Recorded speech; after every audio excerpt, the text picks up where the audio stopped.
Ramius, the Bodygun Gamer, is back online for some more fun in Pathfinder. I have been made commander of an army. We have a base camp. And we have an audience with the Queen. You know? It's how it goes when you're a protagonist. Weird, more weird.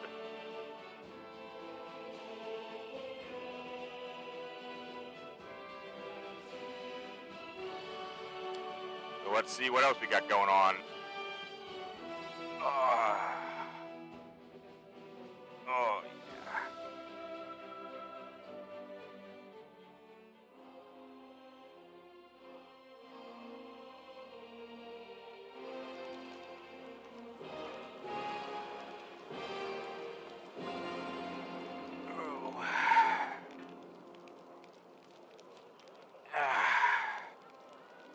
yeah. As my guy takes a swig.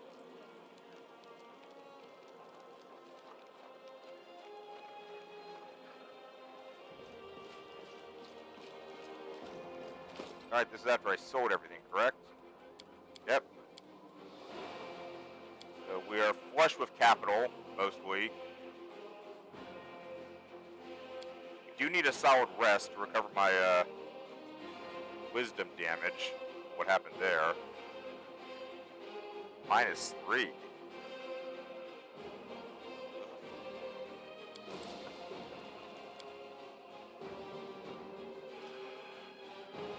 I'm not even allowed to sleep yet. I have to talk to the Queen.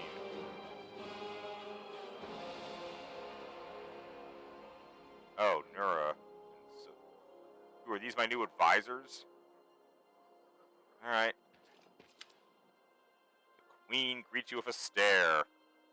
She has dropped the pompous air with which she just announced the Fifth Crusade. The face of the roar of Mendev appears calm and thoughtful. She has made her move and now awaits her opponent's reply. What, am I her opponent?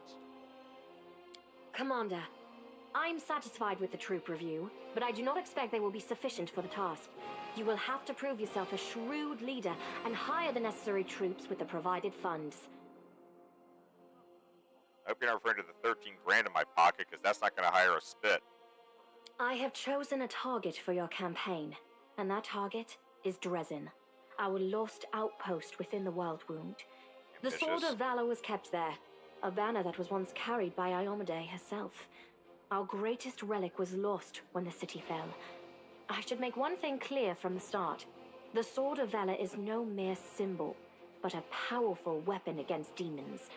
The holiness of the banner weakens them and robs them of one of their most dangerous abilities, teleportation. Demonic teleportation? Alright, I'm starting to get concerned. A forced march to Dresden awaits you. The Sword of Valor is kept somewhere within the Citadel. The demons probably think it's a hunting trophy. Its recovery is just as important as retaking the city itself. I hope the task is clear. I'm sending 2 specialists to help you, along with the soldiers. A historian, Nura Denduar, and a cleric, Soziel Vainik. Queen nods to the human man and the young halfling woman standing next to her. Well, that answers that question. One of the famous inquisitors of the Church of Iomade also wants to talk to you. The Honorable Leota, whom everyone calls Hawkblade. Inquisitor? No, I don't need that kind of trouble. I do not wish to keep you, Commander. The matter I must discuss with you is extremely important, but it is not directly related to the Crusade. You no doubt wish to meet your new comrades and speak with Her Majesty. Therefore, I shall leave you now, but I ask that you seek me out in the camp at your earliest convenience. Okay. Hi! Listen, it's amazing here. It's like I'm in a ballad. There's knights in shining armor, deadly dangers, glorious feats. We are going to show those demons. I'm so tired of sitting in a library reading books about history. It's time I took part in it. Like her more than Nenio already. I'm glad to help our cause, Commander. If you have some time later, I'd like to speak with you further. Alright. They say we need clerics. You'll have plenty of time to talk. You're the Knight Commander's people now, his trusted advisors and companions. Now then, will you please leave us? Irabeth, you can go too. Oh, one-on-one time? Sure.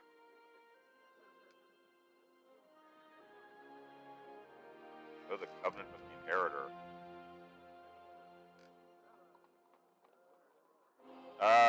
Yeah, straight up. When we met at Defender's Hut, I never imagined you'd make me the commander of the new crusade. Some actions may be deemed bold, or even extreme. And beyond those, there are some you might call the Queen's last resort. I am not a simple monarch. I am at war with the Abyss, a war which has lasted over 100 years. I cannot allow myself the luxury of caution. In you, I see a chance, and I am willing to stake everything on it. Okay, sure. However, you cannot blame me for putting you in charge of the crusade. I only I didn't say formalized what had blame. already happened in the hearts and minds of many. The surprise. People spoke of the power that descended upon you and helped you save the Wardstones from corruption and total destruction. Word of this feat quickly spread far beyond the borders of Mendev. There was no other person who could better fit the role of Knight Commander of the Fifth Crusade. I'm flattered, Your Highness. About Dresden. Of course. I shall answer. How did the demons manage to... Well, I know about how the demons conquered Dresden, but I want to hear it from her. That's a good question. Its walls were built by dwarf craftsmen, and the power of the Sword of Valor protected the city. Alas, where raging hordes failed, a single lying tongue was all they needed to succeed. The demoness Minago convinced a young and ambitious crusader named Staunton Vane that the banner belonged on the battlefield. He went on a daring and unapproved raid, and the banner ended up in the enemy's hands. The city fell soon after. Ever since then, for 7 decades, it has served as a citadel for the forces of the Abyss.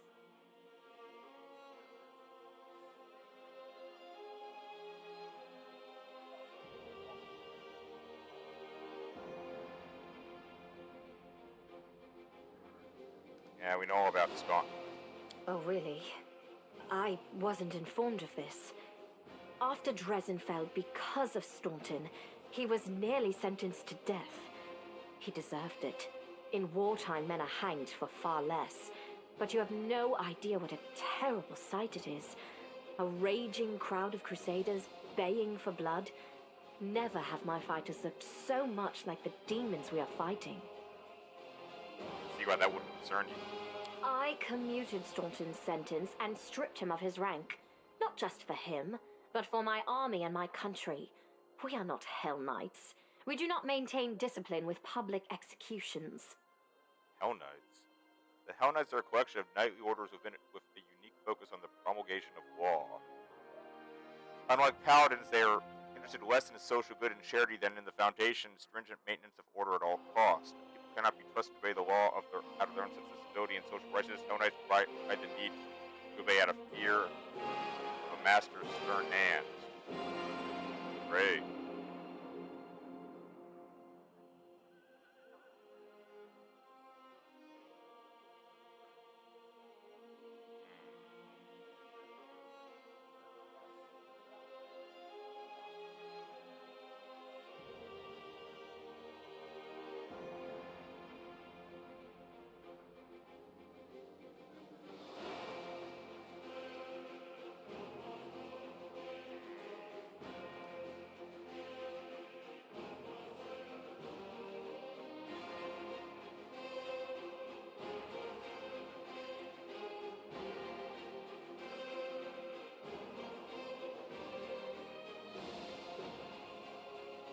Well, I can see how exiling him wouldn't have accomplished anything. It would have just created an uproar, as a lot of people would have been upset that he got to go free. Basically betrayed them and left. Probably would have wound up with the Demon's Company anyway. As for the disgrace and humiliation comment, perhaps. But he is guilty.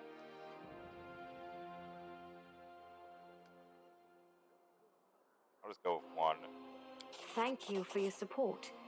The longer you live, the more things you do, and the more criticism you endure.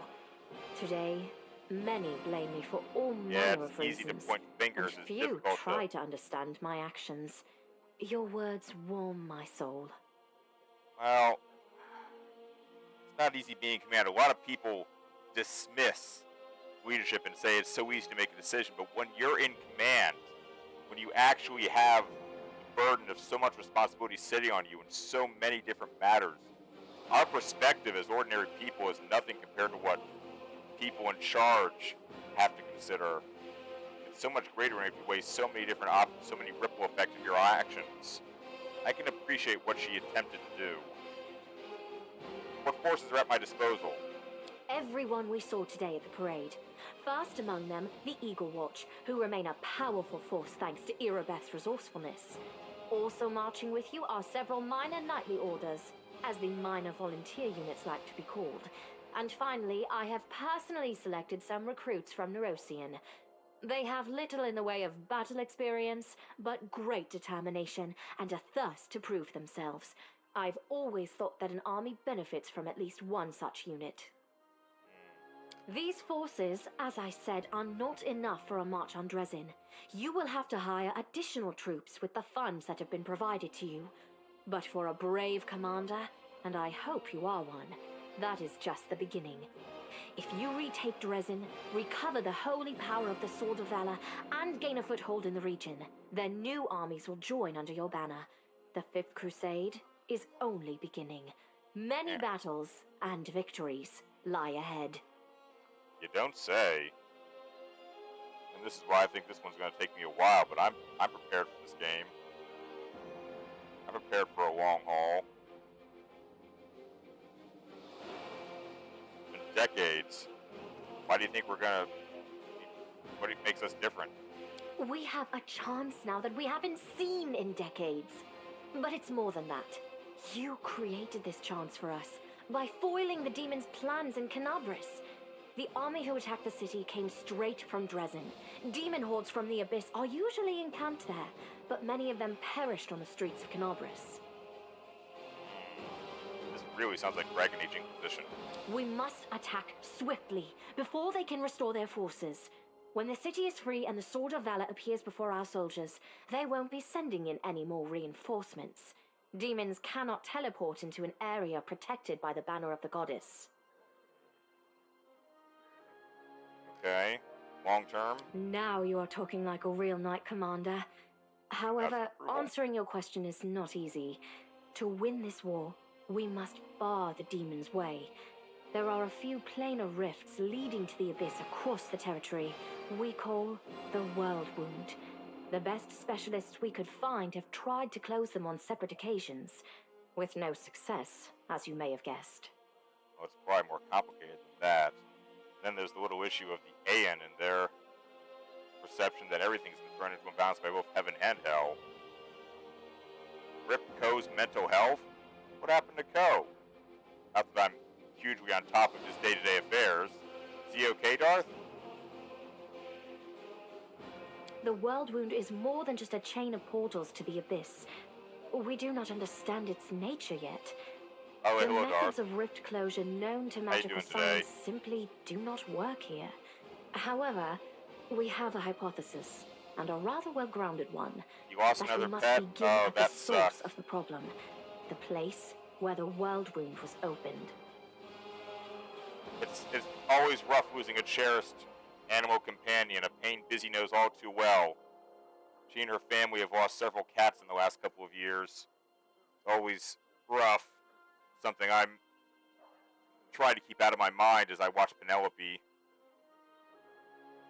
But it is better to have loved and lost than to have never loved at all, what I always say. The main rift lies through the city of Iz and the Threshold Fortress, deep in the former lands of Socorus. We have never managed to fight our way so far and gain a foothold to allow the mages to explore the origins of the World Wound.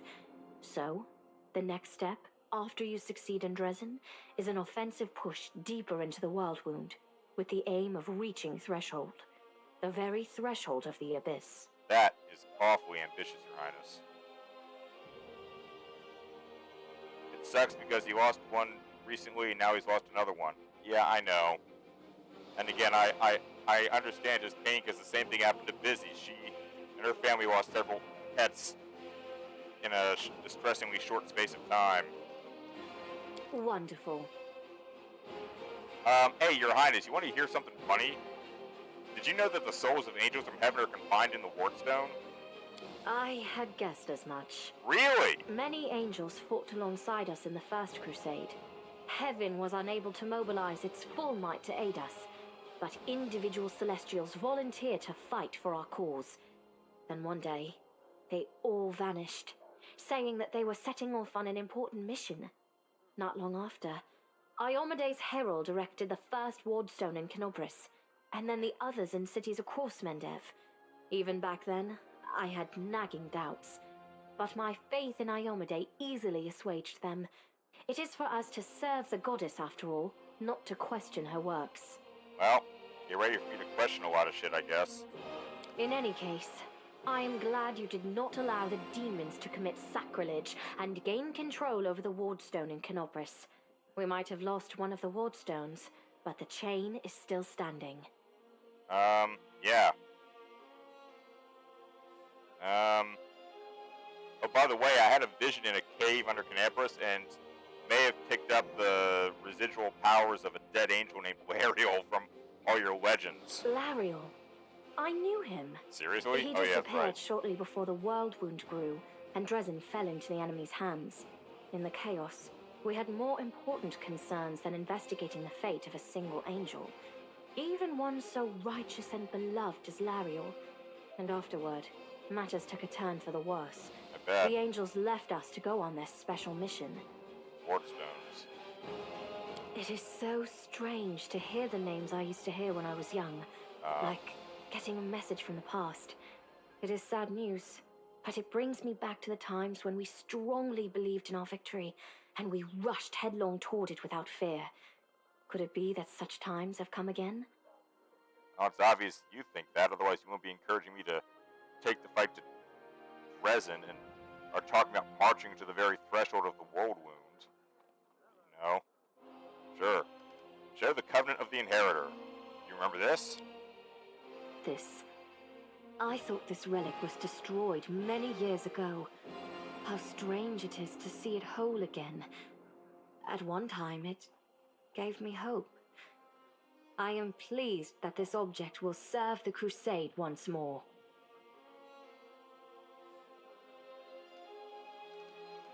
I had a vision. I was young, and did not fully understand the magnitude of the duty that had been entrusted to me.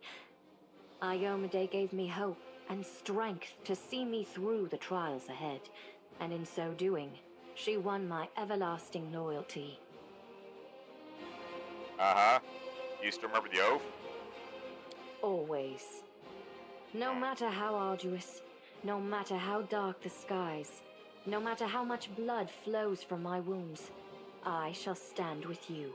We shall fight for our loved ones and our friends, for the right to live and die free. We shall do everything we possibly can, and after that, we shall begin to do the impossible. And if the hour should come when our arms can no longer raise our swords, our bodies will become a shield to cover those who still have strength to fight. I, Golfrey, Queen of Mendev, swear this to you. This is my vow. You withstood a blow from Arielu Vorlesh. By the way, am I going to bring up that we think we saw her inside the Great Garrison? I would proudly declare that to be true, and say that even Arielu Vorlesh could not kill me on her first attempt. But to do so would be boasting. I was protected by my goddess. However, I was glad to see that, no matter how great the betrayer of humanity's power, it is nothing as compared to Iomede's might. I can hand it over to her. I don't want to give this thing up. I want all the cool swag I can get my hands on. Then so you shall. What matters is that the covenant of the inheritor has been recovered. Perhaps it should be in your hands now, because you have greater need of it. But should you ever feel that you no longer need this relic, I ask that you give it to me. I would be delighted to touch it again. Noted, Your Highness, and I would have no problem giving it back to you when this war is done. What next? Overlooking a spot of insubordination just at the moment. However, I shall answer you. I shall prepare the defenses at Nerosian and all the other border cities and plan the future of the Fifth Crusade. Does that satisfy your curiosity, Knight Commander? Angel Mythic Path. My queen, I'd ask you to remain with us. The Dresden campaign is the hope of the crusade and the blessing of every that you may carry.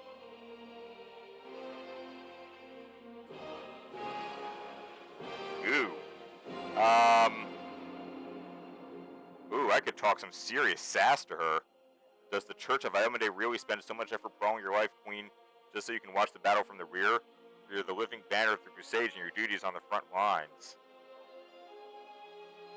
Or I could just, kiss her ass and beg her to stay.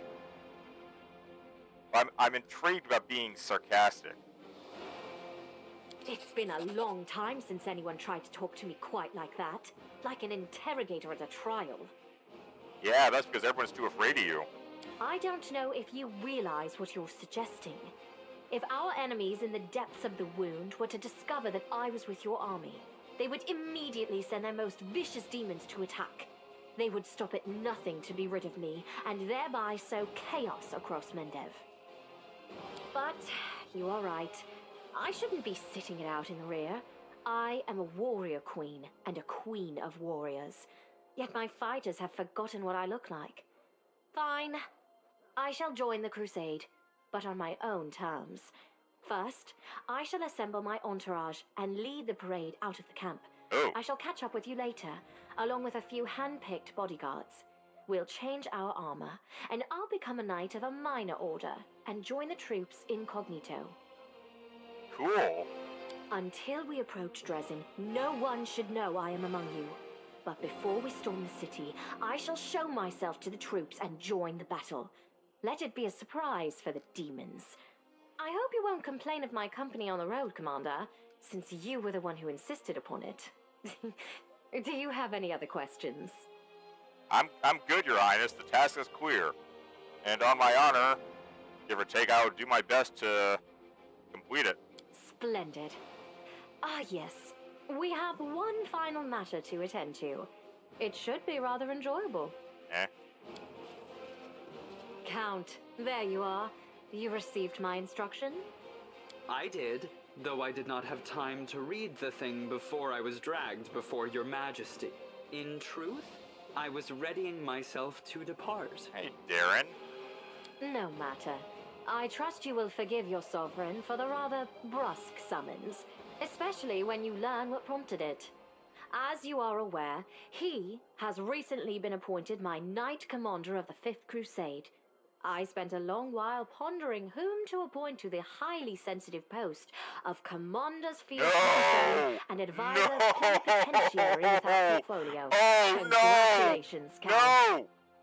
Oh, God. I mean, yeah, he's a good healer, but he's an asshole. Oh, she's kicking him in the nads, too. I know exactly what's going on here. She's getting him back for being an annoying little twat. Oh, dear. Oh, no. Oh, God. It is a great honor, I suppose. Darren's cool expression wavers, but he seems to not be fully cognizant of what is happening. Battery's holding himself tightly in check.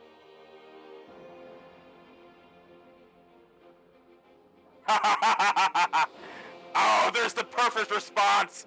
What a wonderful gesture, Your Majesty. I imagine our dear Count would have been inconsolable if you hadn't given him this chance to serve the common cause. I knew you would approve, Commander.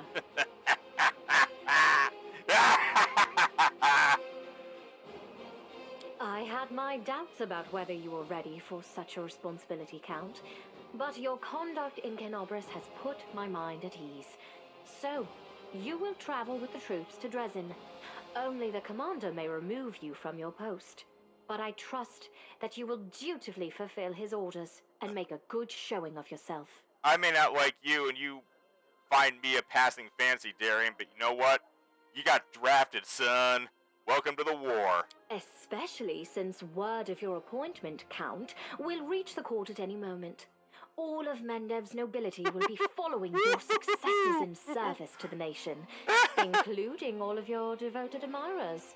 I even heard that one bard with whom you are particularly friendly has already begun composing a ballad to honor your heroic participation in the crusade and your faithful service to the commander here. I'm starting to like the queen. She just went up a couple notches in my esteemed meter. Your largesse truly knows no bounds, dear cousin. I am most gratified by the honor you have shown me. Then let's get going. May Ayomade help us.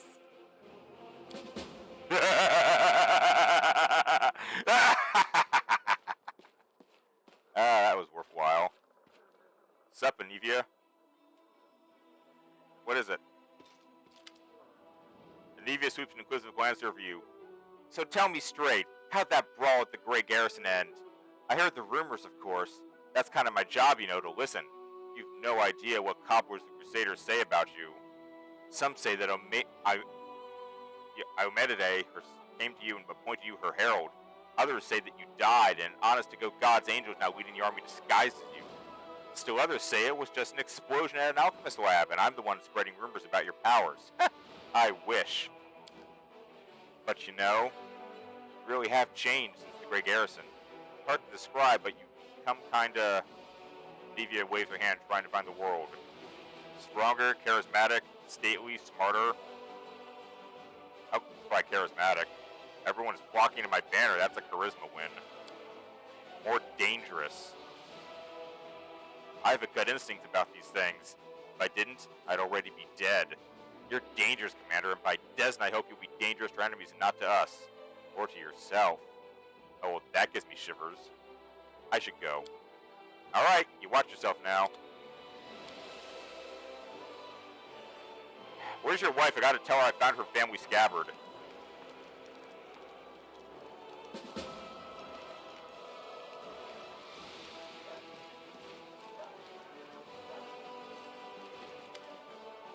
Commander, allow me to say something. Irabeth looks even more serious than usual. Before you, this wasn't a war, this was agony, drawn out over decades. No one believed in victory anymore. When the demons attacked the city, for some it was a relief. At least the end had come. They laid down their weapons and surrendered without a fight. I thought the same thing, but I somehow got through on stubbornness and the vague hope that if nobody found Aniva's body, there might be some miracle to survive. And that miracle was you. You returned my beloved to me when I'd nearly lost all hope of seeing her alive again. Then you went on a suicide mission to the Grey Garrison and won the city back for us. You turned a defeat into a victory. I know it wasn't easy, but you make everything seem so effortless. You do everything just like that, he says with a snap of her fingers. The Queen believes in your powers too. But for me, there's just more proof of what I felt that day when I saw Anivia alive, standing next to you. You're the miracle we've been waiting for. You're the one who will finally put an end to this terrible war. And in spite of everything, deliver us the victory we so desperately need. With you, I'm sure this crusade will achieve what the others could not. I've been meaning to talk to you, Arbeth. I found this scabbard with your family name on it. This scabbard held the solemn hour, my family sword. My father once fought with it, and I took it when I left home to become a paladin. Alas, it was not stolen. I parted with my heirloom willingly to help someone dear to me. Nevia needed expensive healing, and having no other way to procure the money, I pawned my father's sword. I think he would have understood. I'm sure he would have given up everything to help the family. I hoped to redeem the solemn hour eventually. There was never enough money, and soon the sword disappeared with the pawn shop altogether. I have no idea who took it. Seems like I'll have to part with my father's sword forever. Is Anivia sick? You'll forgive me if I don't go into detail. It is a private matter. Suffice to say, everything is fine now. The treatment was costly, but it was worth it. I can see that you truly love her. And she... I mean, that's true, yeah. She blushes.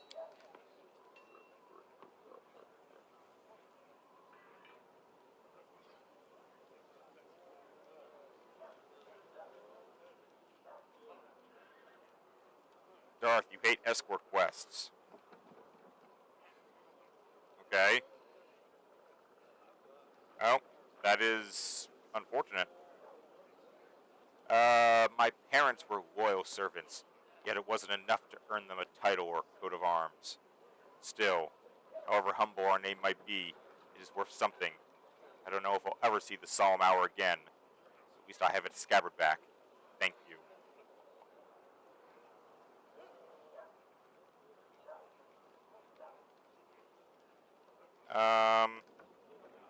Hard to believe your origin is so humble. You deserve a noble title more than any who inherit them. Or blushing. Thank you, Commander. It is an honor to hear that, especially from you. Every noble family begins somewhere. You must have heard the recent story from the stolen lands in the River Kingdoms. Just imagine coming from nowhere and making it all the way to a royal crown in just a few years. Sometimes I wonder what would happen if I managed to distinguish myself. Somehow. But then I push away such unworthy, selfish thoughts, of course. We don't fight for rewards. The fate of the world is at stake. And yet, we're blushing. Turns out Queen has her head of counterintelligence watching me. You think the Queen doesn't trust you? If that were true, she wouldn't have put you in charge of this army. My main task is to be your advisor until you've gained enough experience as a commander.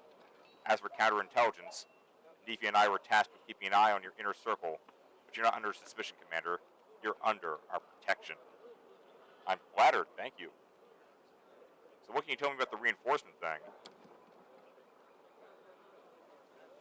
When we began the march on Dresden, we chose speed over numbers. If I order more volunteers to be recruited, they simply won't arrive in time.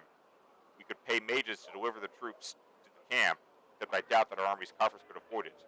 You can spare 7,500 gold coins. I will see to our reinforcements. Not until I have a better grasp of the situation. Thank you. As you command. I should go. Tirabad tent.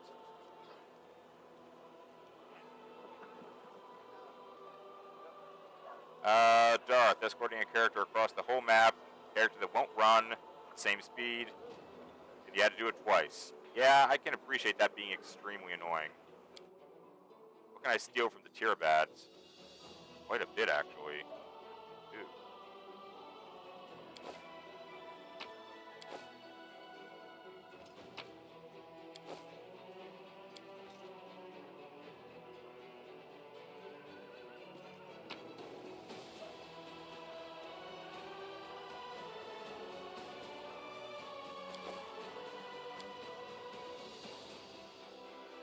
And on top of that, you have to do mini quests between walking.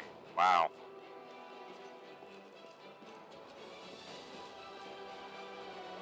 Mysterious elf. Oh, cool, we have a blacksmith.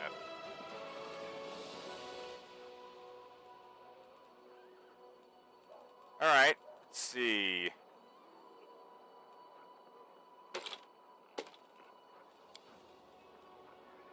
Generic chain shirt.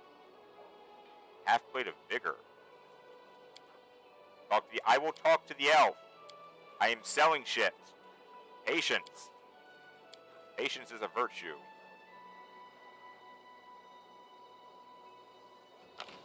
I already read that book.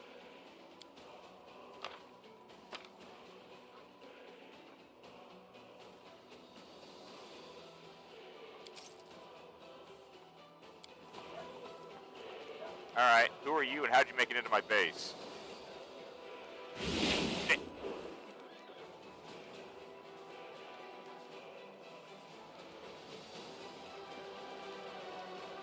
Huh. I saw you talking to the girl hiding her face. Who was she and what did she want? I don't know, Commander. She never introduced herself, but I bet she's not a part of our army. I know all our soldiers by name and by sight. She was looking for some elf volunteer.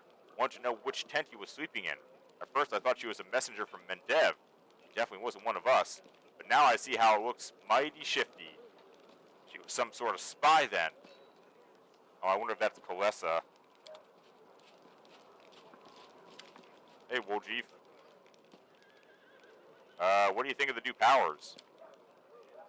You mean what you did back there? I have a few ideas. We could send you to a Pytax underground arena to fight.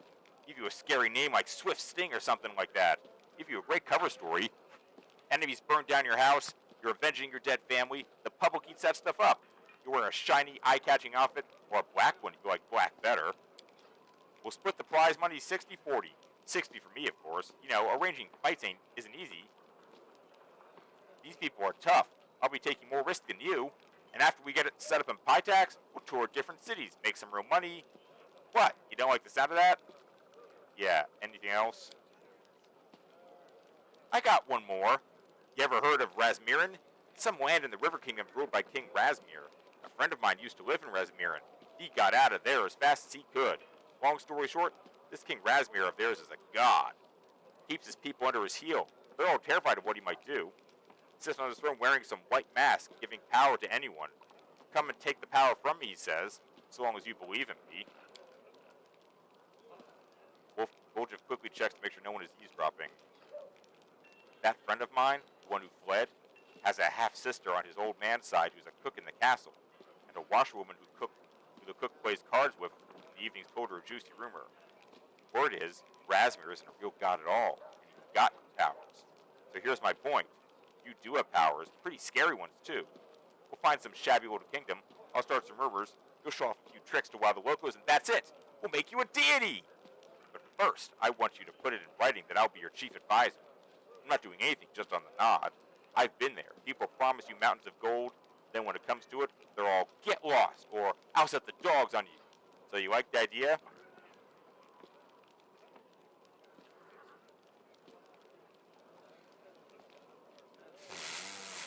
I don't even know if he's being serious or joking. My replies are not what I was expecting.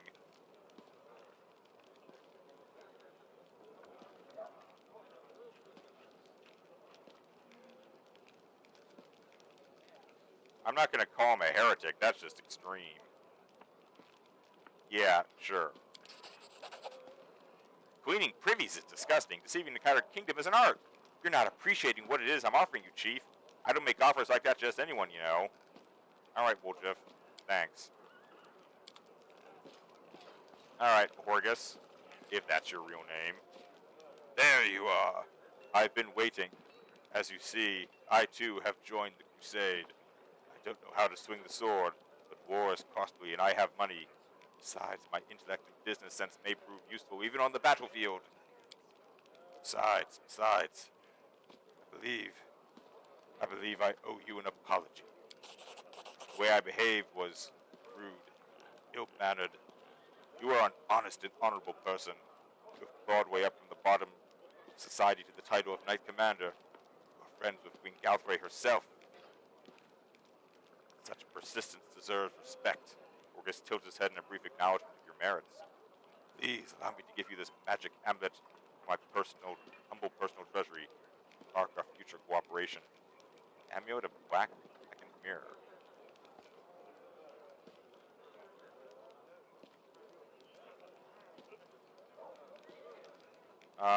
Already spoken. All due respect, that's none of your business. I have my reasons. Perhaps I felt a rush of patriotism when Knobber's was destroyed. Anyway, why would you think I never supported the Crusades? Perhaps I simply don't like to brag about my donations. Ostentatious charity only attracts beggars. I'd wager that Irabeth has no idea whose money she's spending on drinks and supplies. What about why you hide Amelia? Oh, that's right, he did tell me back in a minute. How did her mother die? Horus pierced you with a heavy stare. I'm not going to tell you about that. Some things ought to remain private. Am I reactive about Darien? I'll go. Amelia, what do you think of the powers? She shrugs nonchalantly. People of noble descent grow accustomed to ample opportunity. The powers I receive from you are useful, but I see no point in treating them with excessive piety. Okay.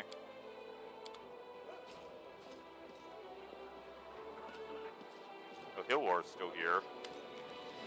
You earned the title of Knight Commander. Nabra still stands thanks to you. But you have to be doubly on your guard. Your Eminence places a target in your back. There are assassins about. Killing a high-ranking crusader would bring a demon far more prestige than killing a common soldier. Not long ago, I stymied a few of the Spinner of Nightmare's attempts on the lives of influential crusaders, so I know what I'm talking about. Alright, tell me. I'd been hunting the Spinner of Nightmares for over a year. My agents, by that time I created a proper network, reported to me that she'd returned to Neurosan. Hang on, I gotta fix something here.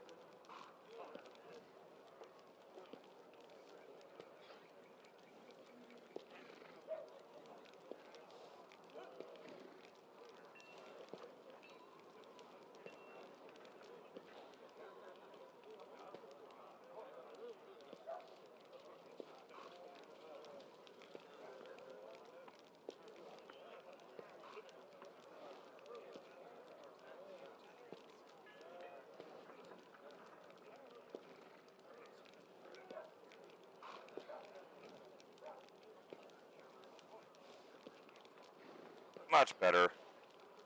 Okay. Yes. My agents, by that time I'd created a proper network, reported to me that she'd returned to Nerosian. I immediately suspected that she was planning a great atrocity. By that time I'd learned all too well that Spinner was a master of illusions and charms. That's why I never left the house with this. Dora takes a monocle, without this, takes a monocle from his pocket and puts it on carefully. This is the Eye of Truth.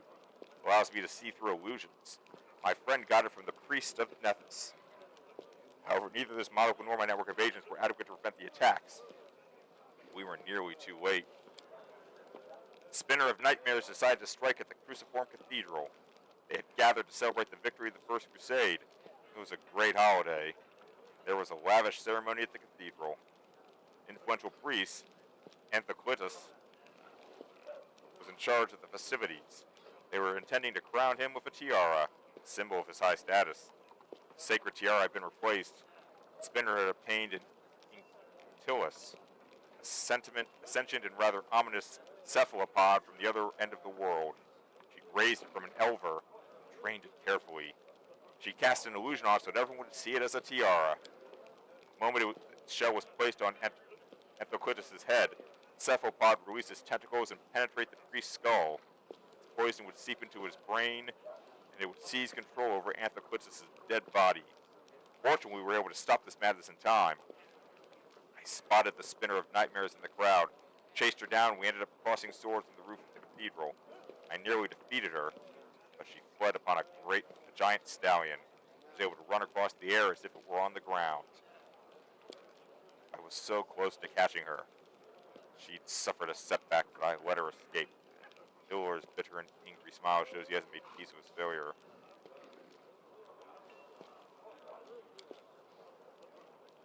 It's a long story. Telling you everything would take 2 days. Which part do you want to know? How did it all begin? We'll talk about this later. I should go. Okay. Horse? Nice. Oh, they have horsies now. Cool. Hey, Lan. What do you think about what happened in the garrison? It's hard to notice when the demons start running away from you like a flock of fighting bats. Power is granted by Iomade to defeat demons. Since I was a kid, I've taken whatever I've been given and used it as best as I can. Anything goes when you're trying to survive. It doesn't matter where your blessings come from. We can think about what we're old, when we're old, if we live that long. But you know, this time, even I'm not so sure. Divine power that just appears out of nowhere, sooner or later we'll have to pay for it. I'd like to know what that price will be. There's a sobering thought. He's probably right, too.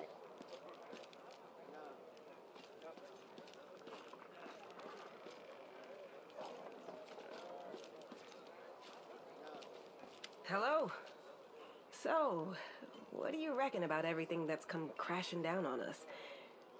All the responsibility, command, this new power? To be honest, I haven't figured it out yet. See what happens next. Watching and waiting is a good strategy. Probably. I hear a butt. I'm still frightened by what happened in the Grey Garrison. Were we really chosen? By Iomade herself?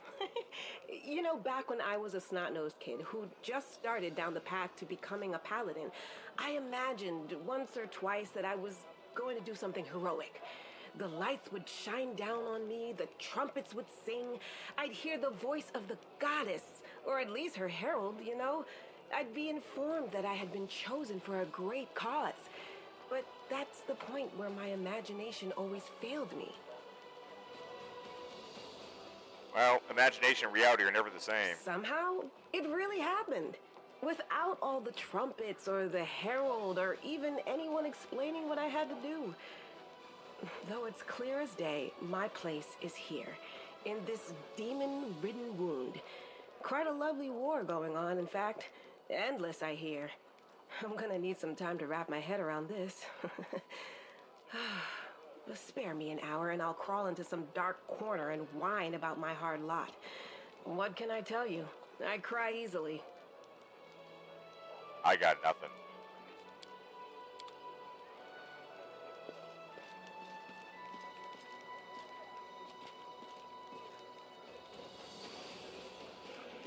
Oh, you can't be happy. There you are. So how do you like your new role advisor? Darian winces. You also enjoy poking me with that stick, don't you?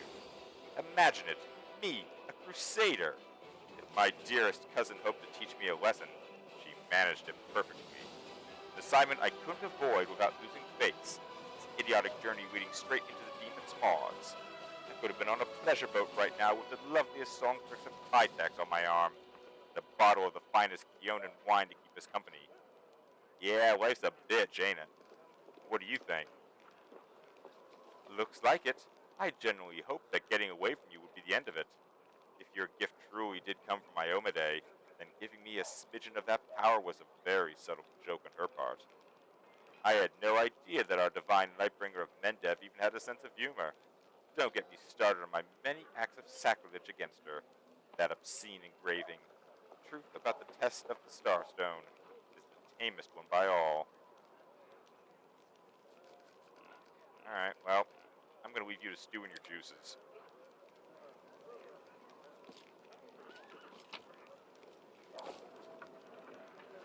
Oh, this is the... Huh. Cleric's painting. Hello again. I'm very pleased to meet you. Thank you for taking the time to talk to me. Sure. It's a pity I wasn't there at the Grey Garrison to witness your feats of strength with my own eyes. The flash, however, could be seen miles and miles away. Some people were frightened of it, thinking that the demons had blown up the remains of the keep. I, for one, knew immediately that it was a good sign. The light above the city showed us that there was still hope. Hope is nice. Superpowers are better. And who are you, and how could you possibly be of use to my army? My name is Sozio Vanek. I am a cleric of Shaylin, the Eternal Rose and the Goddess of Beauty. Yes, I know that many people would consider me useless in a war. This is not a usual war, though. Just consider our enemy. The Abyss and his demons are the very embodiment of everything evil and ugly in the world. Perhaps a disciple of kindness and beauty might come in handy. Now I understand why he's painting. I have no doubt that we will win this war, Commander. We just have to. It is our destiny. My role is to help you, and all those standing by your side in this struggle, to survive and flourish.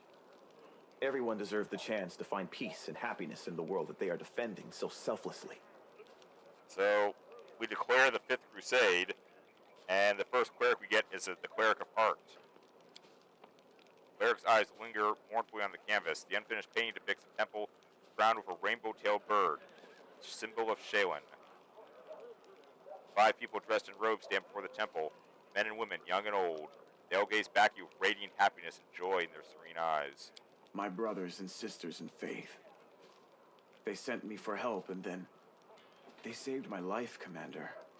If the Prioress hadn't ordered me to escape the city and seek help, I would have died right along with them. Instead, I met Queen Galfrey on my way to Nerosian, and hurriedly returned to Canabris, only to find my friends dead on the steps of our desecrated temple. That sucks. I want to draw them the way they live on in my memory. wise, beautiful, and loyal to their goddess and their city to the very end. I'm sorry for your loss. Thank you. I will never forget that I owe them my life. Every minute of it, every breath that I take, is a gift they gave me. Now it's my duty to make sure my friends and tutors did not die in vain. I will honor their sacrifice by making this world a bit more beautiful and kind.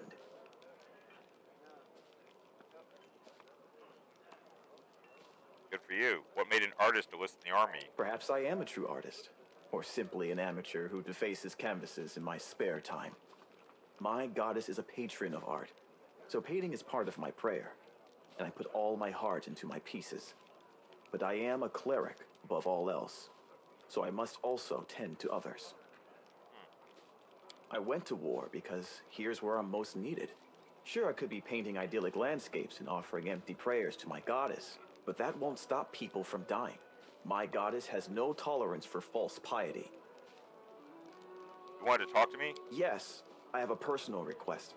Before we undertake our journey and leave Canabras behind, I would like to visit Martyr Zacharias' cemetery for a funeral.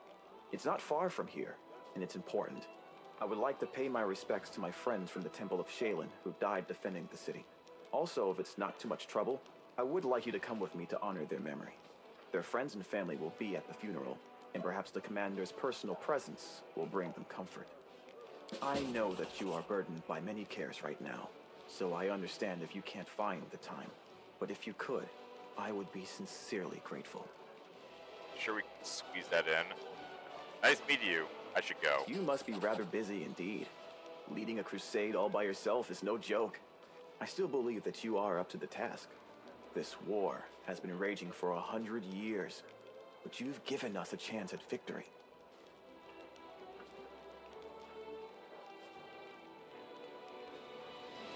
Okay. So, find a cemetery. Noted.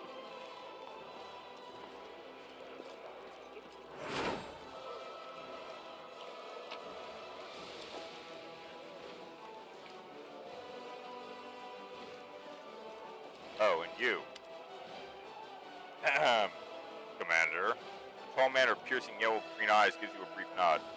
Let me personally congratulate you on your new title and thank you for your time in advance. I am WotR Hawkblade, Inquisitor of the Church of Iomide, the bringer of light. I require your assistance in a certain delicate matter involving one of your companions, young Count Darian at Arende. Aren't you one of Prelate Holren's followers? WotR Hawkblade's face freezes for a moment, but he nods. Yes, of course. What is your opinion on his atrocities? WotR is silent for a while. Usually people reveal such things about themselves only to their confessor, not to some curious stranger. Still, I did ask for your help, and that imposes certain obligations upon me. We put it like this. I spent enough years by Prelate Hurlon's side to learn how to keep him from going over the line. Prelate is an extraordinary man, but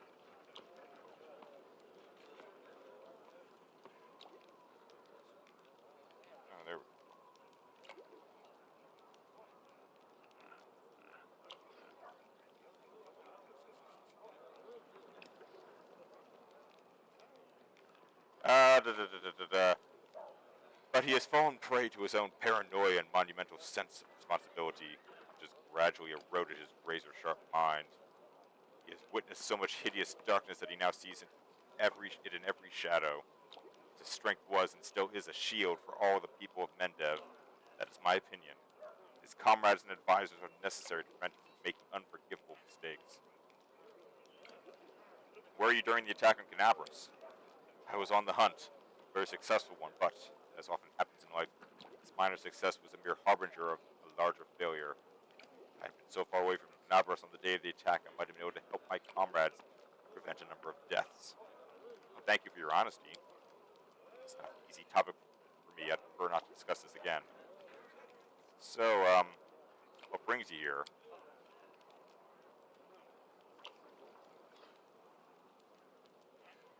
I ask you to assist the Church of Ayumide in an investigation of the utmost importance. I understand that the leader of the crusade has plenty of other matters to attend to, but please allow me to tell you the details.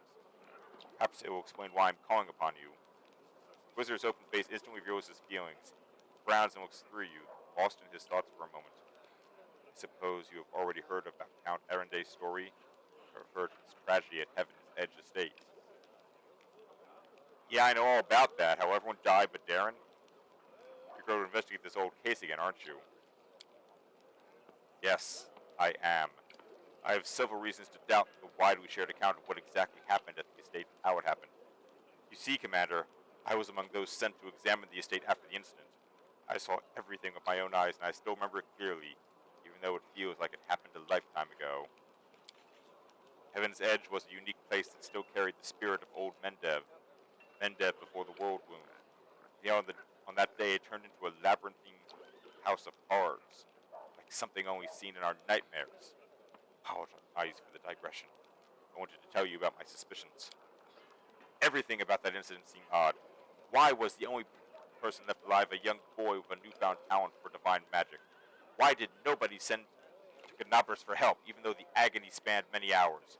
We found the demons dead, their heads cut off when we got to the estate. How were they defeated? How did this disease kill even the paladins present at the estate, who are said to be immune to any diseases? If the demons had found a way to penetrate the Holy Warrior's defenses, why has this never been repeated since the tragedy at Heaven's Edge? You are the only person who can help me here, Commander, because the only living witness to those events is currently serving in your army. Your army's route will take you near the very site of the tragedy. Heaven's Edge has been abandoned and sealed with potent magic throughout all these years. And only the Count has the power to break that seal. He is unlikely to invite an Inquisitor inside, and in any case, he won't like me sniffing around his family seat. But if you, as his commander, express your wish to visit the estate, he will be obliged to fulfill it. I will simply follow you as one of your attendants.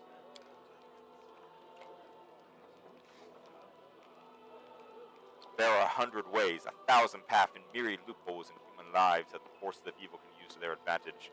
I'm not sure which one of those led the demons to the gates of Heaven's Edge, but I do know it wasn't a simple raid, the kind Crusaders face every day. That incident involved a significantly more powerful entity. That is why I'm asking for your help. I cannot be sure that such a tragedy will not happen again until we uncover the truth.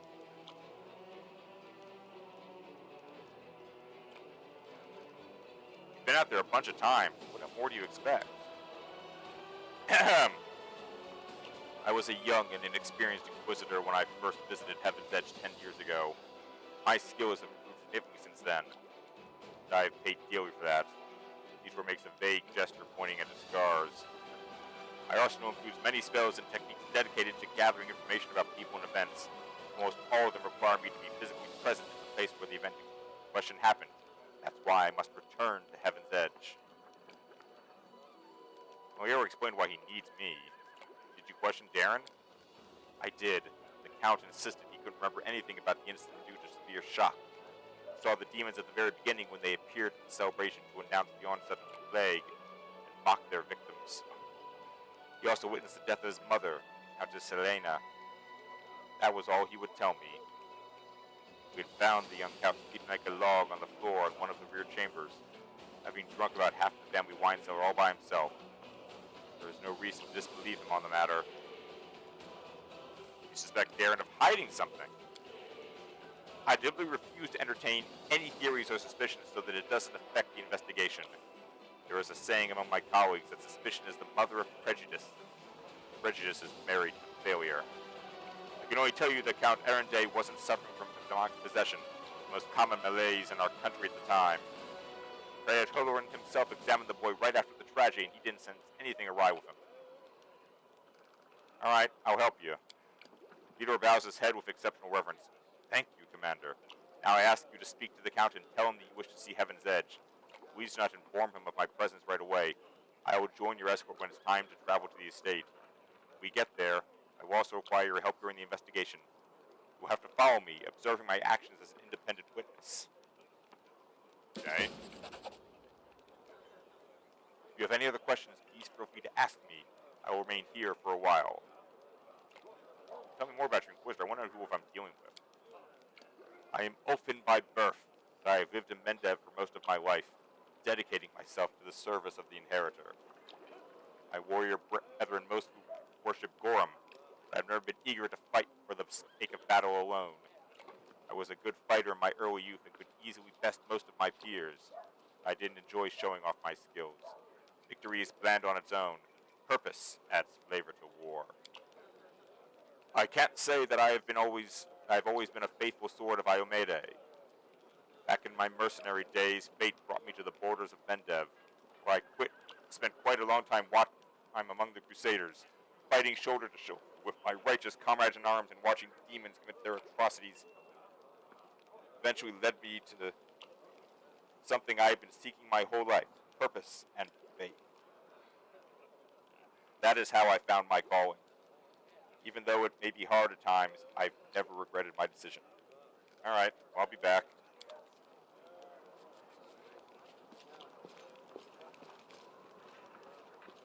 Beautiful!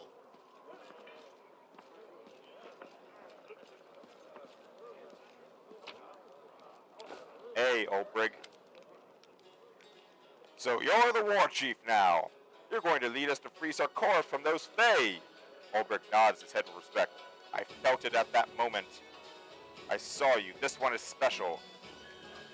But that you'd go and get yourself a whole army in no time? That I did not expect. Well, how does your newfound power feel? Has it gone to your head yet? It's an odd feeling. So many people are counting on me. I can't let them down. Yes, it's a scary thing to be responsible for others, especially when you're not out picking mushrooms. You're taking them to war. Even if you win, some of them surely won't make it back home. You're the one who has to bear the burden. Olbrig runs his hand over his beard and shakes his head in thought. I know you'll do just fine. Not because I've seen you in battle, although you are worth a whole band of warriors in a fight. I know you'll make a fine war chief because you are not thinking about your power or honors. You're concerned about the people in your charge. As long as you hold on to that, you have nothing to fear. I didn't come here just to flap my gums. Since I'm going to war and you're in charge, I'd better do this the right way. Olbrig lowers his head and says solemnly, my blade and my life are yours, war chief. I mean, it's not like I need a blade. My talons and beak will do the trick. But saying it like that is the done thing. My talons and beak are yours. It just doesn't have the same ring to it. My opinion on the characters? Quite diverse, quite well written. Darth. If I complain about a character, it's not because I think they're written badly. There's something else. I can already see things are bad. Tales of all of our chorus burning down and its people dying out? I'm sorry, I don't believe those. It can't be true. We're not the kind of folks to be stuffed out just like that. I have kin in a village not far from here, Karan clan. Let's go there and talk to them. Have them fill us in. They're smart folks. Perhaps they'll help us in battle too. Together we'll clean up our chorus before you can say, "Anoint ye foul creatures." Howard bumps his fist into his palms with a chuckle of bravado. Alright, I'll go prepare for the road ahead. Take care, war chief.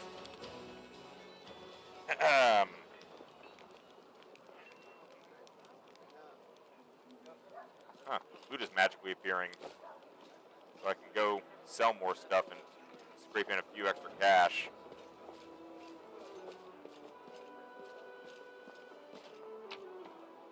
Oh, goody, Nenio. Ah, boy, there you are. Very good, just in time. You'll be delighted to know that I need you for an experiment. So the Grey Garrison stands roofless.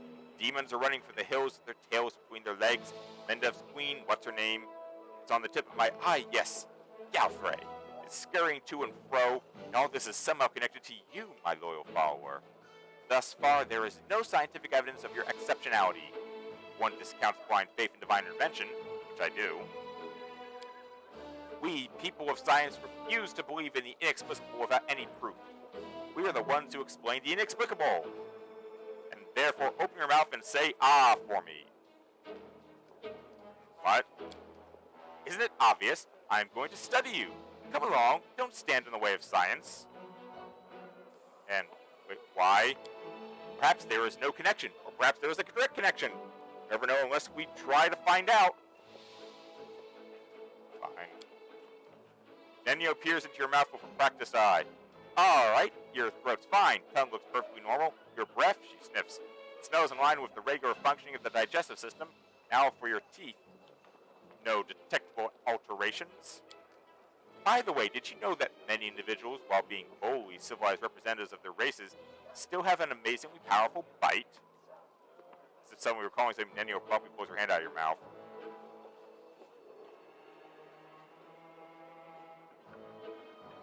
Are you really trying to find a correlation between fang length and civility? Nenio seems slightly embarrassed. For the good of science, I look for correlations everywhere and in everything. How can you prove there's no correlation if you don't bother to look for one? Well, if someone gets on my nerves, I'll just bite them. Can you? We definitely must test that someday. But not today. Now we are conducting an experiment of a different kind. Moving on. Alright, what do we have next? Ears! Let's check your hearing. I'm not screaming. Then testing goes into your ear. Your hearing is fine. Was fine. But don't worry, it's scientifically proven that it should return to normal soon. Next. Eyes are clear. Posture is satisfactory. Limb length is standard. No lice. Boy, you are the picture of health. It's a pity. I was expecting to find some anomaly. Well, now let's assess your mental state. Imagine a hypothetical situation. You are a tree. 2 squirrels have found their way into your hollow and are now copulating there. What do you do? I do nothing. I'm a tree.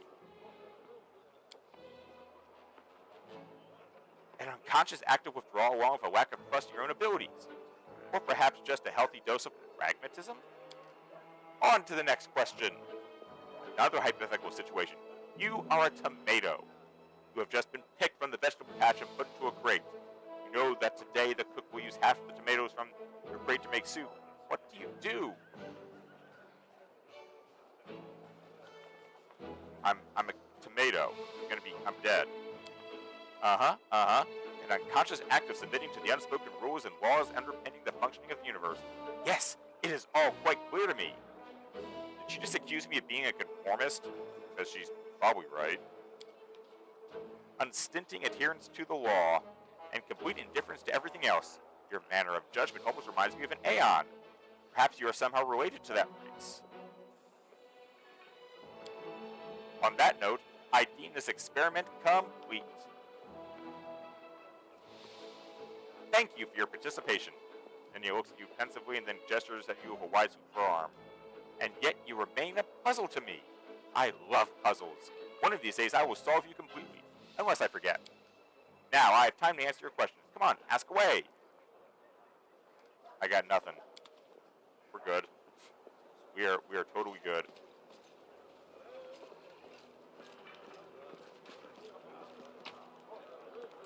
Run around looting all the weapons in my camp.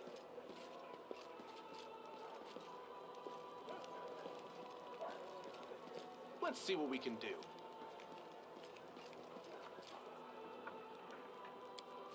Talk to WotR.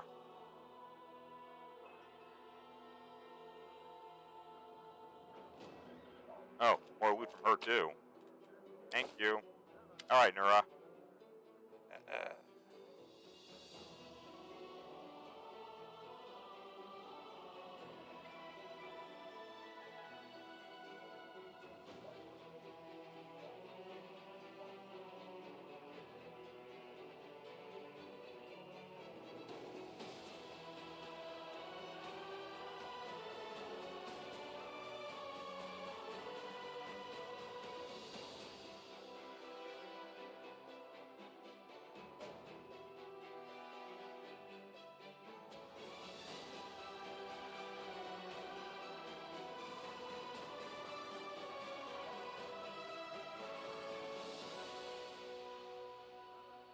Knight Commander, how can I help? There is much I can do, just ask! Before I heard about the wound I have, the one that sometimes opens on my chest, can you perhaps tell me if it's some kind of demonic curse? Yes, indeed! I've been told of your affliction. Can you will the wound to open? No? That's a shame. What do you know about it? Well, it's difficult to say. I know of blades that leave never healing cuts, of poisons that stop wounds from healing. I've heard of witches' curses that are rewarded with eternal wounds. Wounds that seem to reopen and heal over and over? Have you ever heard of anything like? I think she just said she's never heard of this. Let's think. In 4671, a Mendevian army corporal had all of his bones and cartilage turned to glass. 4700, a Stride of Canabras had all her skin simply come away like she'd been boiled. And in 4638, oh, you don't happen to have insects crawling over you. Locusts? No. Rats? Too bad. Am I in danger? It most likely is dangerous, but you are under the protection of Iomide, Commander. She grants you mythic power, as they say. Surely the Inheritor would not leave you to face this alone. Have you perhaps noticed that the wound opens at moments when you waver in faith? Perhaps it is triggered by doubt. I'll have to pay more attention the next time it happens. I'm sorry I couldn't tell you anything useful. I'll be sure to study this matter and consult a few of my encyclopedia. Tell me about yourself. Oh my! I could tell you so many amazing things, and you choose the most boring of all. But alright, about myself then.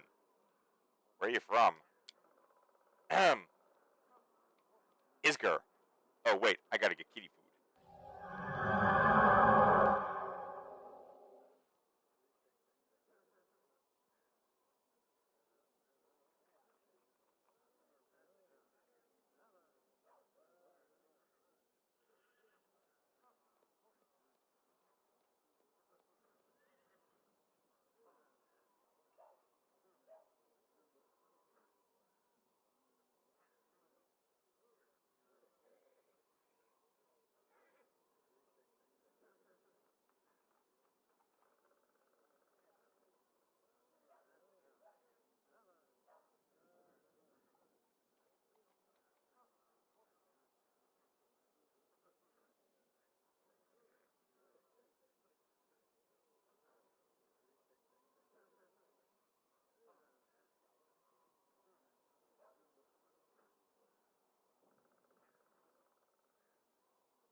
Okay.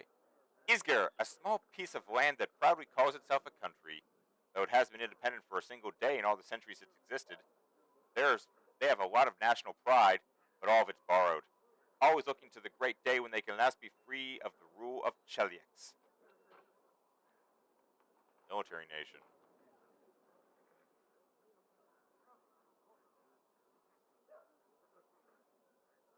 Whoa. Nasty place. Isgari love talking politics. If two of them start bargaining over beats at the market, you can be sure that they'll end up arguing about whether an independent Isger will be a monarchy or a republic. I've always found it funny to listen to, and a little disgusting. You see, there are a lot of us halflings in the country, but very few are citizens. Most are slaves. That's sad. I was lucky. I've always been clever, ever since I was little, so they sent me to school instead of making me do grunt work. They taught me to count and write, and I was sold as a secretary to Lord Axelar Tresbot. He's the one I left high school with, never to return, I hope. How'd you wind up with Galfrey? I was a slave of Lord Axelar Tresbot in Isger, my homeland. Oh, what a man he was. He towered over his fellows like rocks over a garbage heap, a true hero. He brought me as a simple secretary, but he made me learn the history of the world. All of it, one volume after another. He hired tutors for me, even sent me to be prominent historians. He didn't want a simple slave, but a slave with an impeccable education. Lord Tresbot was going on a crusade. He firmly believed that the servants of the good gods were weak, and only a follower of Asmodeus could stand against the demon invasion. He took me along as a secretary, a historian, and most importantly, he entrusted me with recording his glorious story for future generations. In his crusade, Lord Tresbot performed many brave feats, but even he could not stand against the Whirlwind alone.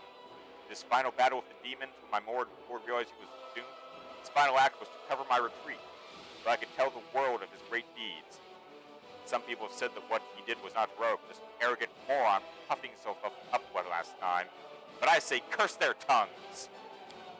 My difficult journey ended in Mendev, where I found my freedom. There I published Lord Tresbot's biography, and I don't want to boast, but who am I kidding? Of course I do! The book sold in great numbers and made me rather famous for a time. That's what brought me to the Queen's attention. She invited me to her court. After all, she was curious about my deceased lord. She was in great need of an expert on the history of the Whirlwind. I hope you'll find me useful as well. So you're not just an historian, but also a writer. You gonna write a book about me? Why not? As soon as we finish off the demons, I'll get right to it. Just take care that you don't end up like Lord Tresbot. And your beliefs? She makes a wry face. When I was a slave in Isger, they would beat me with a stick and force me into the believing in Asmodeus. They hit me and said it was for my own good. Ever since then, I don't like temples. I realize there are different gods, like Desna or Caden, who teach goodness and freedom, but it's just, as soon as I smell frankincense, I see the slave driver's stick. Maybe one day I'll be able to turn to a deity without cringing from a blow for not being reverent enough, but for now, I let others pray for me. Aw, she collapses. Succeed at perception check. Nura sounds sincere, but he fears she's holding something back.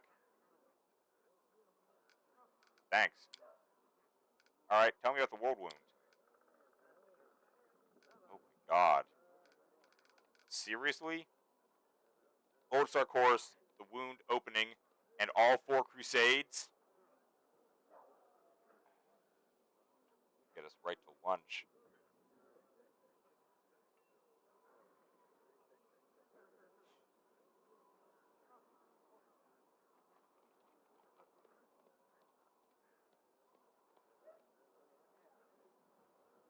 Tell me about Old Sarkoris.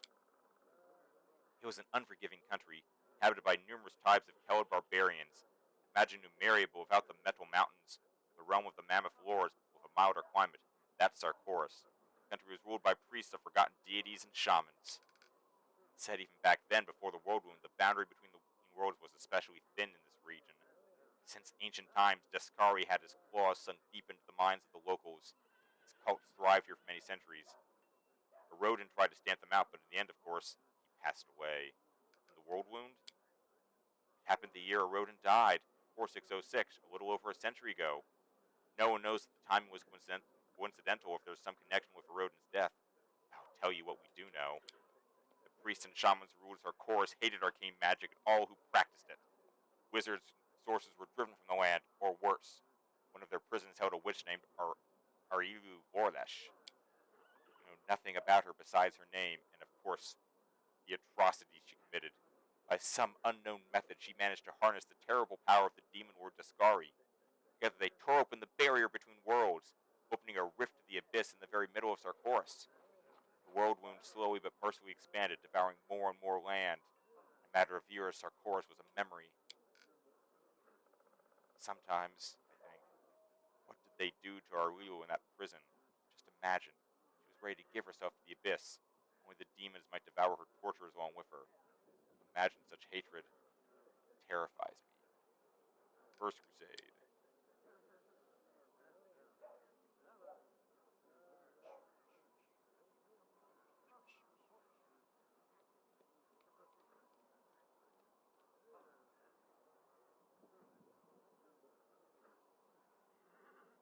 Began in 4622. Yes, it took the church and the secular authorities nearly 2 decades and hundreds of thousands of lives before they decided to take action. In the meantime, Sarkoris was only supported by handfuls of volunteers. By the time the crusade began, the demons had already invaded Mendev. Crusades pushed them back in what must have seemed like total triumph at the time, forces of good easily crushing the demons on all fronts. They erected Dresden on the lands they conquered, an indestructible fortress in the capital of the Crusader movement. In 4630, 8 years after it began, the First Crusade was declared victorious. The second, 4638, the world suddenly started expanding. A new wave of demons appeared. Crusaders were all but delighted. Last time they routed the force of the abyss and they welcomed another chance to prove themselves. But this time, everything was different. Instead of scattered gangs, they faced a large and organized army. Dresden was besieged, and the Crusaders lost all the lands they'd won back before. They had to retreat, and all that remained of Sarkoris was left to the demons. While the monsters were devouring the unprotected lands, the Crusaders erected a chain of wardstones along the border with the world wound. We have Iomide and her herald thank for their help. It was the Second Crusade's only victory, but it halted the wound's growth. The catastrophe had become a stalemate, and cost a tremendous sacrifice. Third,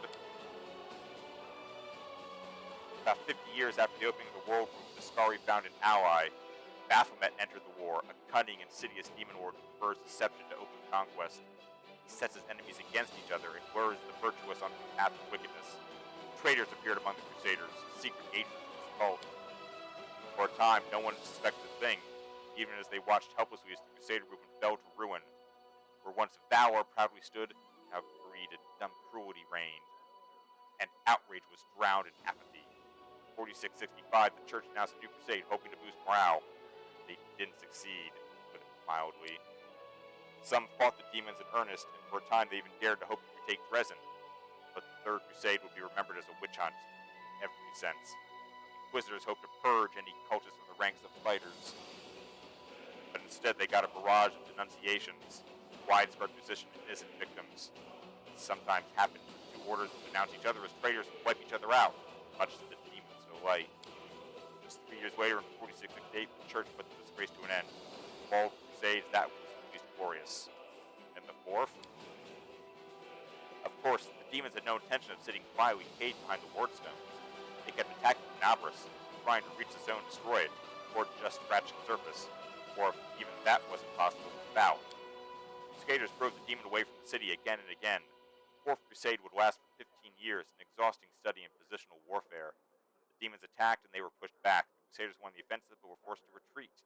All the while, the losses were tremendous. The Fourth Crusade's only achievement was that they didn't let a single wardstone fall. They didn't retake a sliver of land, to say nothing of Dresden. So many lives, just to maintain the stalemate.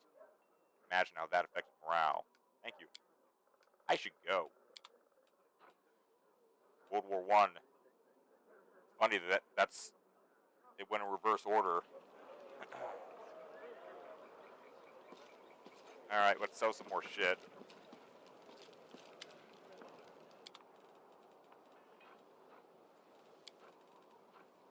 Oh, that we're keeping. That I'm keeping. I already have one of those. 3 short swords. 2 glaives. And a hammer. Keep that. Ooh. Cool.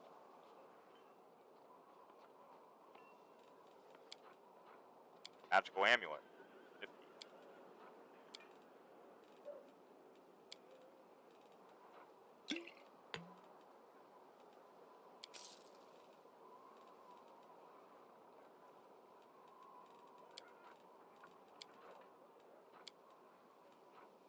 Lockpicks. Lots of liquor. Some other stuff.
Maybe the blacksmith has something cool. Let's see. Nope. He doesn't either. Just weapons and armor. Does he even have, like, cool weapons? No. Alright.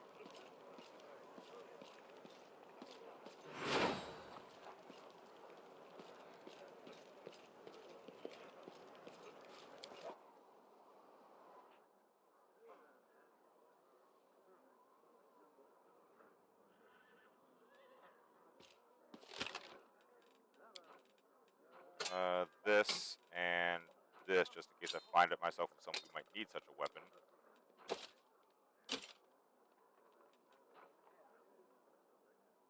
Actually, wait a minute, that might be useful. Let's see here. Oh, we have new people. We do have new people. We have Soso. If I talk to everyone named, I would do another check, but I'm pretty sure I have. He needs a glaive. And, oh, the medium armor. I have a ton of medium armor.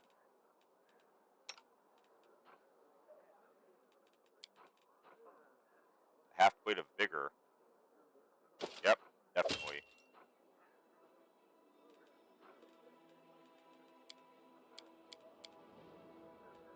Just soy soul? Okay.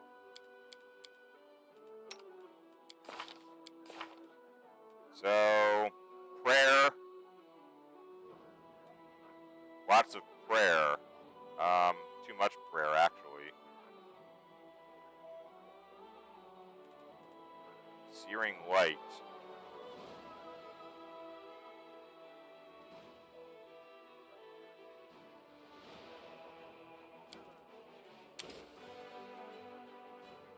Spell magic, sure.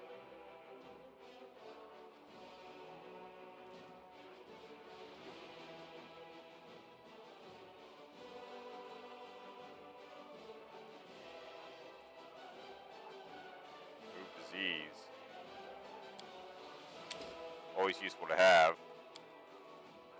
Holy crap, lots of lesser restorations.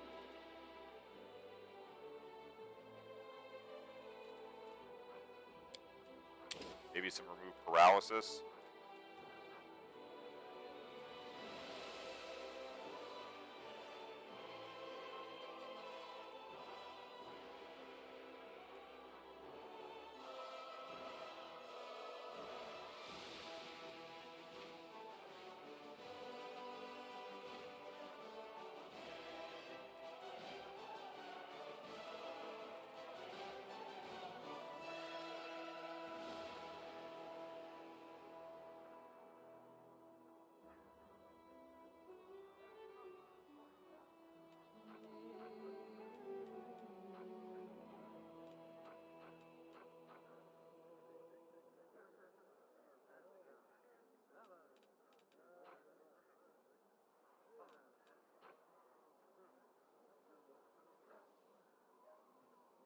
Mortal Terror.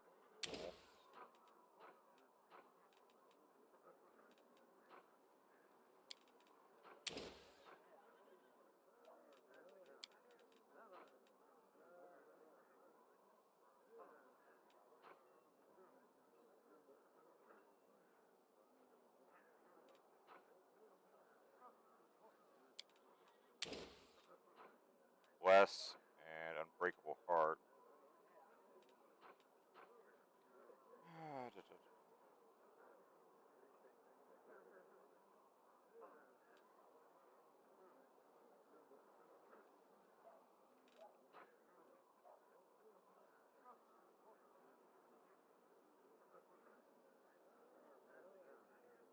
Ooh, command sounds nifty. Gotta try that. Doom. Doom sounds like fun.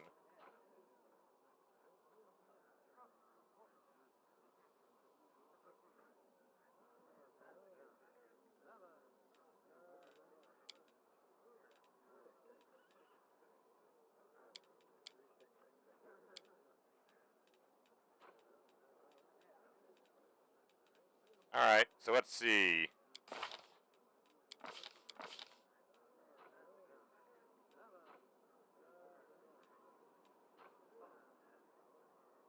neutral good. Not unlike me. Actually, a lot like me. You use glaives. I think I have a fancy glaive somewhere in my box. Let's see here.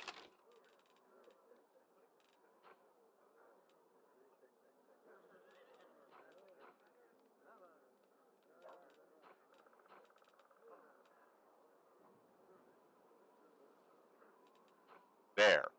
The Marching Terror. Perfect. The only one, right? Yeah, I'd say so.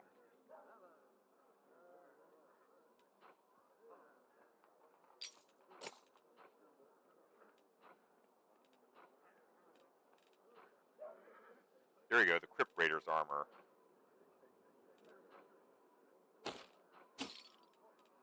Take that too.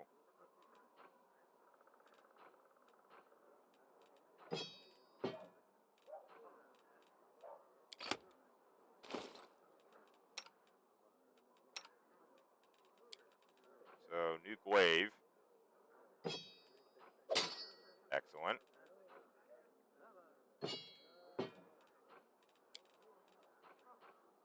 And Crypt Raider armor. There you go.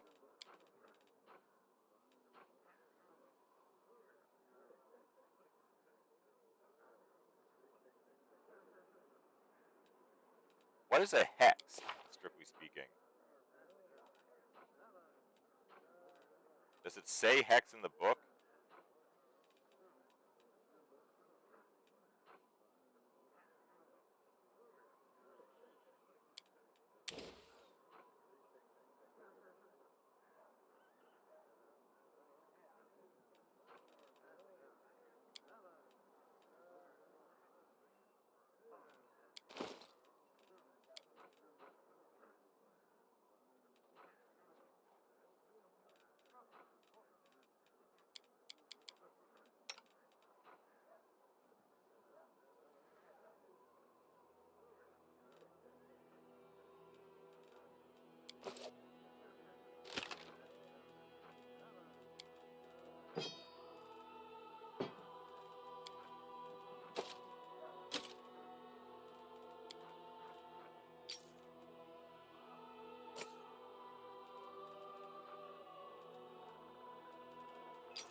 I do not have magneticist, so that's useless.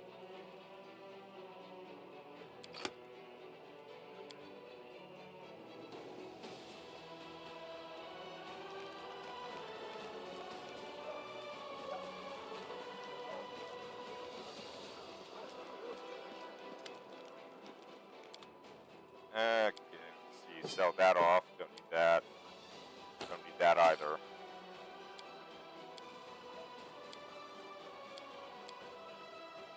Only worth 15, huh? What else is new? Obviously, a cleric would be living a pretty, Here we go.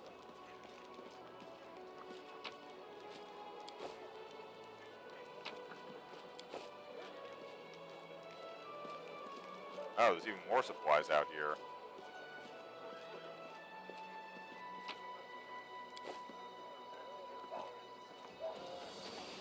And what? Oh, wait a minute.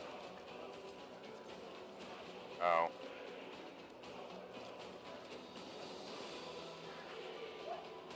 Alright, well, they're all busy. Apparently, I missed some stuff I could sell, so let me take another look around. Yep. More loot.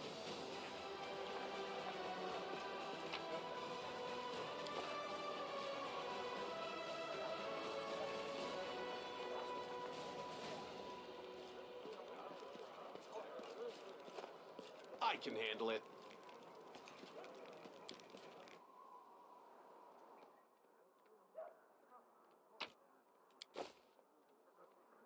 Oh, I see Forn's back to bitch.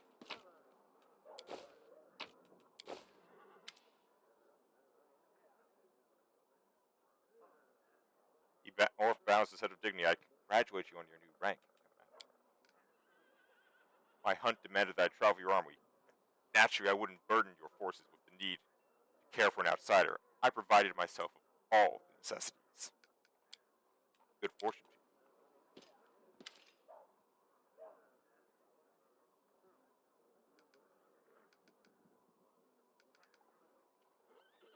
I've already talked to him about all that stuff, so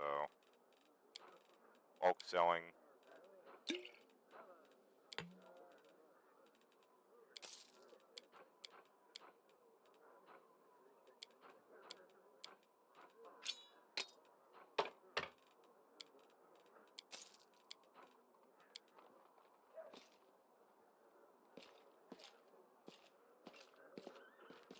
Items from Vasily.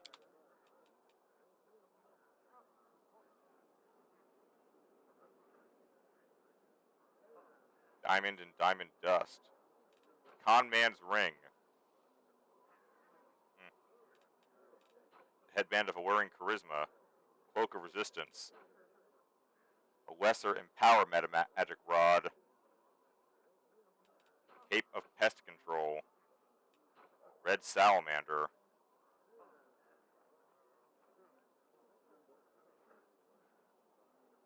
5,000. My God.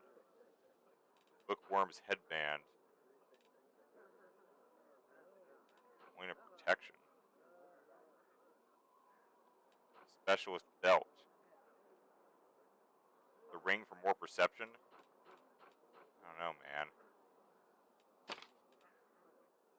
Everything is freaking expensive.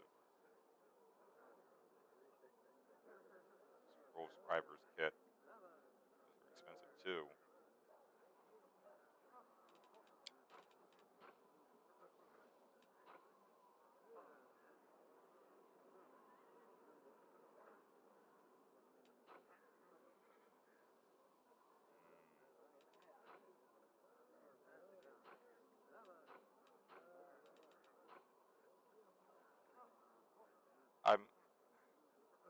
I don't know financially what my situation is going to be like yet. I'm really reluctant to spend almost everything I've got on one ring.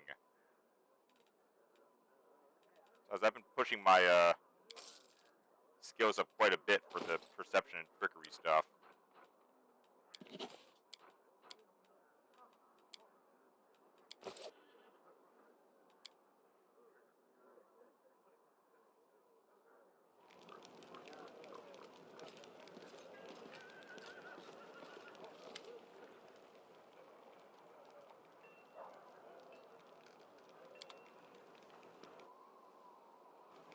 I'm not sure about going there immediately. Let's see if Darren will be open to the idea.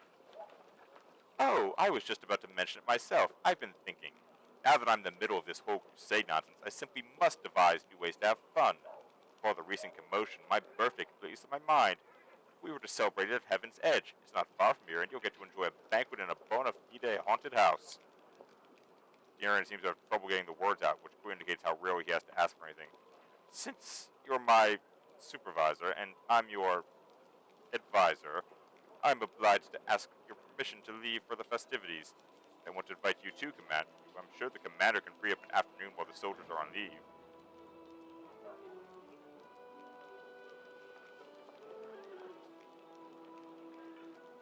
You're gonna go throw a banquet at the very place where your whole family died? Darren purses his lips for a moment before replying. Yes, what of it? Am I supposed to weep and quake with fear for the rest of my life? I've stayed away from that damned place for 10 years, and now I'm going to return there to drink, dance, and be merry without a care in the world. You can keep your squeamish disapproval to yourself. Alright, fine. Deal. Perfect! You'll have a ball, I'll make sure of it. Something strange flickers in his smile. Okay. Can't make the demons wait.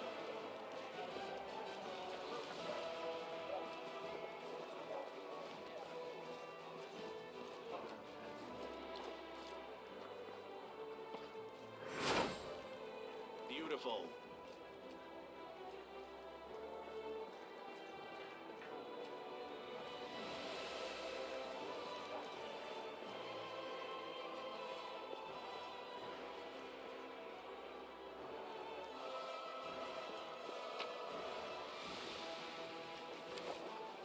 Oh, there's Ember. Ember is bobbing her head and humming a tune. She greets you with a carefree, cheerful smile. Her wandering eyes linger on you for just a moment before darting off again into the distance. How are you handling your new abilities? Abilities? What are you talking about? Oh, tricks you learned when the big gray house blew up? They're funny. Thanks for teaching them to me. Queen gave me the title Knight Commander and put me in charge of an army. What do you think? Yell focuses her wandering gaze on your eyes, smiles, and shakes her head. Don't believe titles. All us in the world are children on the street. Barefoot, hungry, scared, a step away from death. Some imagine they're strong and rich, like gods. Don't forget who you really are, behind the title. That's surprisingly wise word. Thank you, Ember. Let's see what we can do.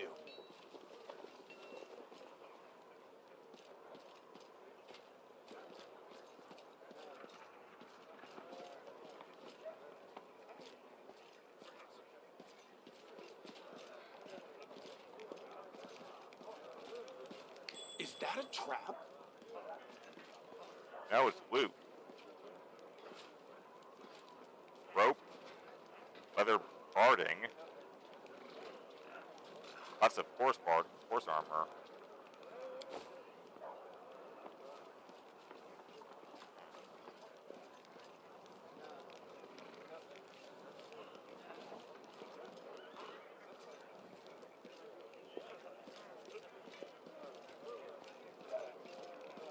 Here we go.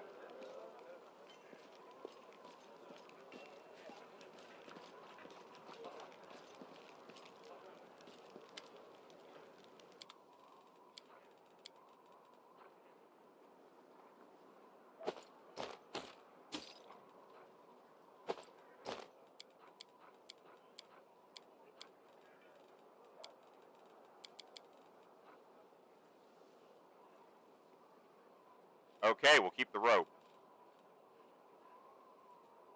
I don't know what I'm going to need.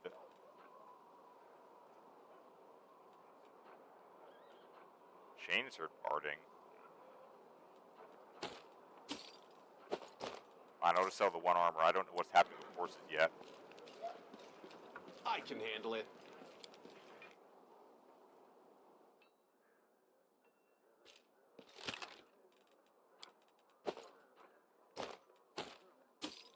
I've got one that's really good, and two others that are weird. Oh, generic at least.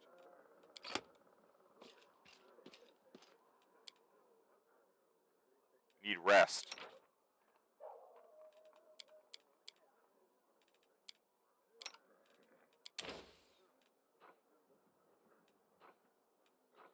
Glowing croissant. Eating a glowing croissant fully restores your HP. Wouldn't that happen anyway, though, with a rest? Seems kind of redundant.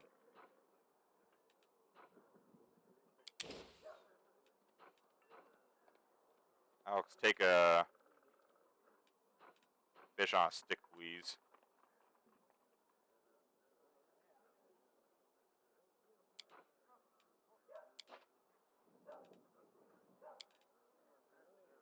I am so weary of carrying my pack.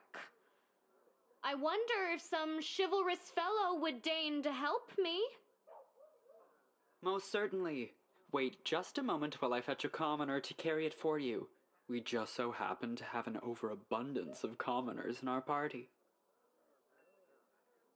And are they dicks?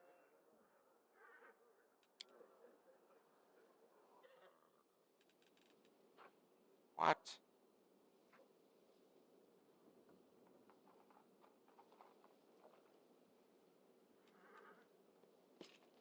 That didn't help.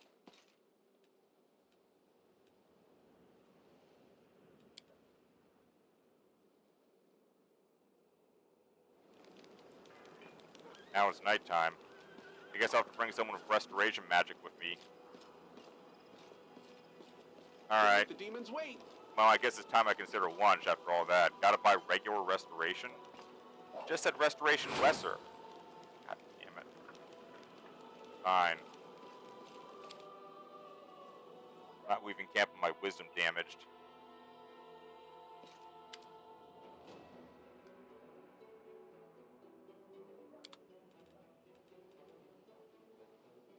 Do I have a restoration?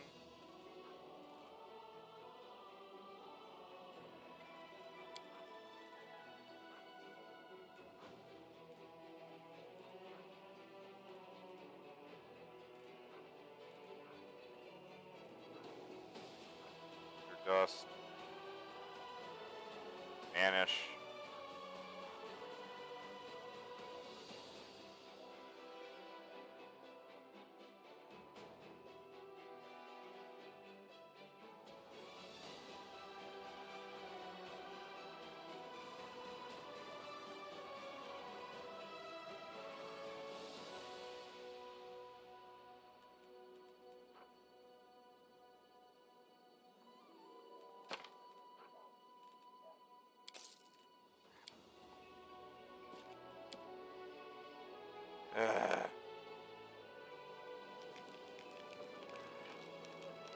Alright.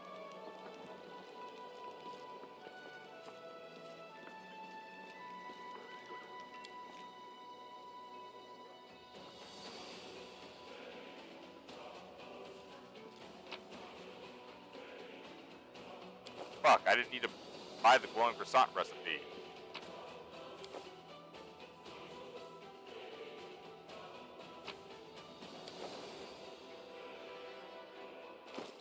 That's annoying.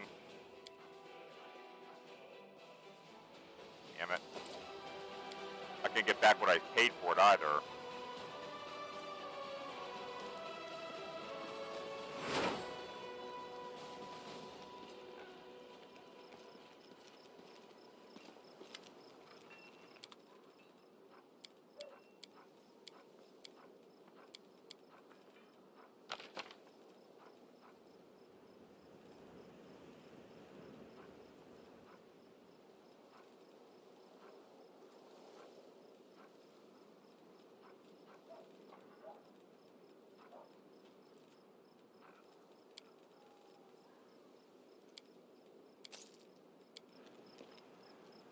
Beautiful.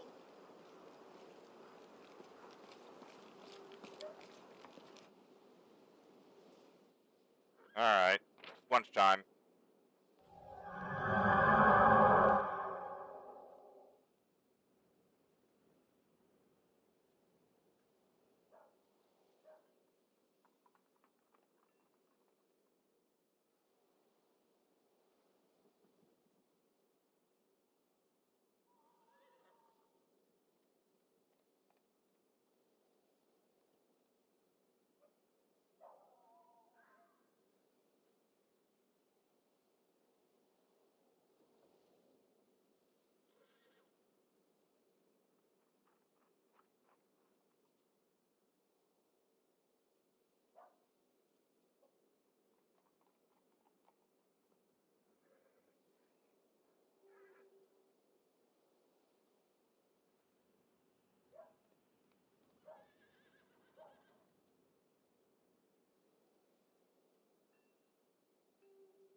Hello, Raid. How you doing today? All right, let's see. What do we got today for activities?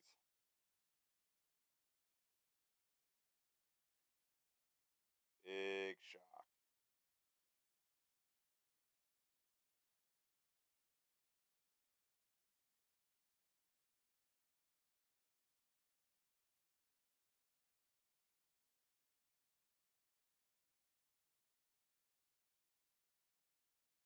While Trump brags about how rich he is, Nope.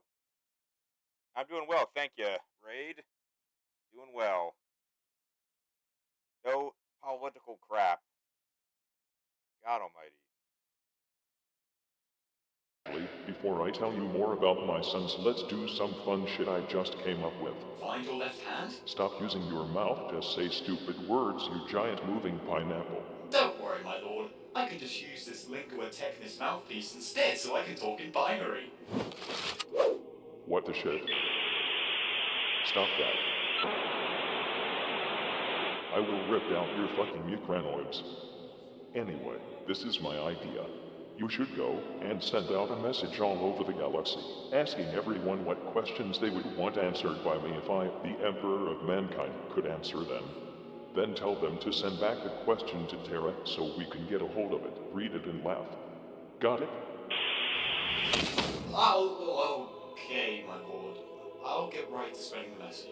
Yes, get to it now. This will surely be as entertaining as the time I accidentally teleported Agron up in my flagship when he was about to be killed in combat with his old gladiator people. Ha ha ha ha ha ha ha. Okay. I am the Emperor. For millennia have I stridden across life, carefully watching as the seed of what is to come has risen from its earthly barrows into the starlit sky. This seed, known as mankind, I have existed along from the time of my birth. I let the seed grow, I nurtured it, did my best to have it remain healthy and secure. But as it kept on growing, I could not keep up. I could not come with it, but could only watch from afar as its health deteriorated and vegetation grew bleak. As I entered into the realm of the half-life, the only thing I could experience was despair. My work that I had driven to construct for such a long time had been obliterated in but a mere moment. Mankind, my once pure seed, had fallen into the hands of sheer, corrosive and preposterous prudence. And at no other time has this been displayed as intensely as this very moment. Because holy fucking shit, these questions are the worst fucking shit I have ever read. Whatever became of mankind?